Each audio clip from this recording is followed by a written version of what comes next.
അരമുളിയിൽ ആവേശപ്പോരിന് മണിക്കൂറുകൾ മാത്രം. ഉത്രട്ടാതി ജലമേളയ്ക്കുള്ള ഒരുക്കങ്ങൾ പൂർത്തിയായി. 51 പള്ളിയോടങ്ങളാണ് പമ്പാ നദിയിൽ മാറ്റൊരുക്കാൻ ഇറങ്ങുന്നത്. വിശദാംശങ്ങളുമായി ഗൂഗിൾ ചേരുകയാണ്. ഗൂഗിൾ, ജല രാജാക്കന്മാരെ കണ്ടെത്താനുള്ള ആവേശപ്പോര് എത്രത്തോളം ഒരുക്കങ്ങൾ പൂർത്തിയായി കഴിഞ്ഞു?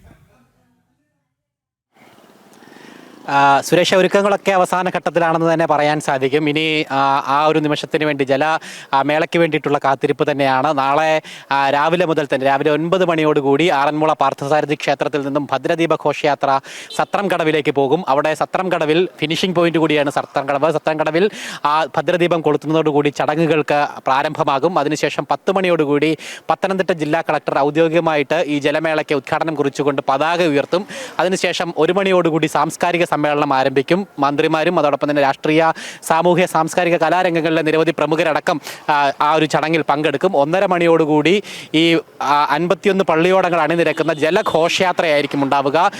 ഈ സത്രം കടവിൽ നിന്നും സ്റ്റാർട്ടിംഗ് പോയിന്റിലേക്കായിരിക്കും ഈ പള്ളിയോടങ്ങൾ ജലഘോഷയാത്രയായിട്ട് ഒരുമിച്ച് നീങ്ങുന്ന ആ കാഴ്ച കാണുവാനായിട്ട് സാധിക്കുന്നത്. അതിനുശേഷം അവിടെ എത്തി ജലഘോഷയാത്ര പൂർത്തിയായതിനു ശേഷം ജലമേള അല്ലെങ്കിൽ മത്സര വള്ളംകളി ആരംഭിക്കും. ഇത്തവണ 51 പള്ളിയോടങ്ങളാണ്. 52 കരകളുണ്ടെങ്കിലും ഒരു പള്ളിയോടം ഇക്കുറി മത്സരിക്കുന്നില്ല. അങ്ങനെ 51 പള്ളിയോടങ്ങളാണ് പമ്പാ നദിയിൽ മാറ്റുരയ്ക്കാനായിട്ട് നാളെ ഇറങ്ങുന്നത്. അതിൽ 35 പള്ളിയോടങ്ങൾ എ ബാച്ച് കാറ്റഗറിയിലാണ് ഉൾപ്പെടുന്നത്.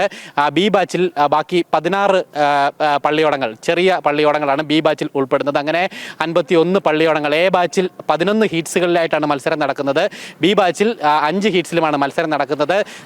ഈ മത്സരങ്ങളിൽ ഏറ്റവും കുറഞ്ഞ സമയത്ത് ഫിനിഷ് ചെയ്യുന്ന 4 വള്ളങ്ങളായിരിക്കും 2 കാറ്റഗറിയിലും ഫൈനലിലേക്ക് പ്രവേശിക്കുന്നുണ്ടാവുക. അവരിൽ 2 കാറ്റഗറിയിലും ഫൈനൽ നടത്തി വിജയിക്കായിരിക്കും മന്നം ട്രോഫി കരസ്ഥമാക്കാനുള്ള അർഹത ഉണ്ടാവുന്നുണ്ട്. അതുകൂടാതെ ഈ ആദ്യ 4 കൂടാതെ തൊട്ടടുത്ത 4 മുതൽ 5 മുതൽ 8 വരെയുള്ള സ്ഥാനക്കാർക്ക് വേണ്ടി ലൂസേഴ്സ് ഫൈനലും നടക്കുന്നുണ്ട്. 24ഓളം ട്രോഫികളാണ് ഇതുമായി ബന്ധപ്പെട്ട് കൈമാറുന്നത്. ഈ മന്നം ട്രോഫി കൂടാതെ ഏറ്റവും നന്നായിട്ട് പാടി തുഴഞ്ഞു വരുന്ന പള്ളിയോടത്തിന് ആർ ശങ്കർ മെമ്മോറിയൽ ട്രോഫി അടക്കമുള്ള നിരവധി ശ്രേഷ്ഠമായിട്ടുള്ള പുരസ്കാരങ്ങളും നൽകുന്നുണ്ട്. അങ്ങനെ എന്തായാലും ആ ഒരു ജലമേളയ്ക്ക് വേണ്ടി ആറന്മുള അണിഞ്ഞൊരുങ്ങി കഴിഞ്ഞിട്ടുണ്ട്. പള്ളിയോടങ്ങളൊക്കെ തേച്ചു മിനുക്കുന്ന കാഴ്ചകളൊക്കെ നമ്മൾ പ്രേക്ഷകരിൽ എത്തിച്ചിട്ടുണ്ടായിരുന്നു. അവസാനവട്ട മിനുക്ക് പണികൾ ഒക്കെ തന്നെ പൂർത്തിയാവുകയും ഒക്കെ തന്നെ ചെയ്തിട്ടുണ്ട്. അങ്ങനെ മൊത്തത്തിൽ ഒരുക്കങ്ങളൊക്കെ പൂർത്തിയായിട്ടുണ്ട്. ക്ഷേത്രവും പരിസര പ്രദേശങ്ങളും ഒക്കെ തീർത്തും ഭക്തിനിർഭരമായിട്ടുള്ള ഒരു അന്തരീക്ഷത്തിൽ തന്നെയാണ് ഈ നിമിഷം കടന്നുപോയിക്കൊണ്ടിരിക്കുന്നതെന്ന് നമുക്ക് പറയാൻ സാധിക്കുന്നുണ്ട്. അന്തരീക്ഷത്തിൽ ഇങ്ങനെ വഞ്ചിപ്പാട്ടിന്റെ ആ ഒരു താളം ഇങ്ങനെ മുഴങ്ങി കേൾക്കുന്ന കാണാം ക്ഷേത്രത്തിലെല്ലാടും. എന്തായാലും ആളുകളും ഇങ്ങോട്ടേക്കൊക്കെ തന്നെ വന്നു തുടങ്ങിയിട്ടുണ്ട്. രാവിലെ 9 മണിയോടുകൂടി ചടങ്ങുകൾക്കൊക്കെ തന്നെ പ്രാരംഭമാകുന്നുണ്ടാകും. സുരേഷ്, എല്ലാ ഒരുക്കങ്ങളും പൂർത്തിയായി കഴിഞ്ഞു. ഗൂഗിളാണ് വിശദാംശങ്ങൾ നൽകിയത്.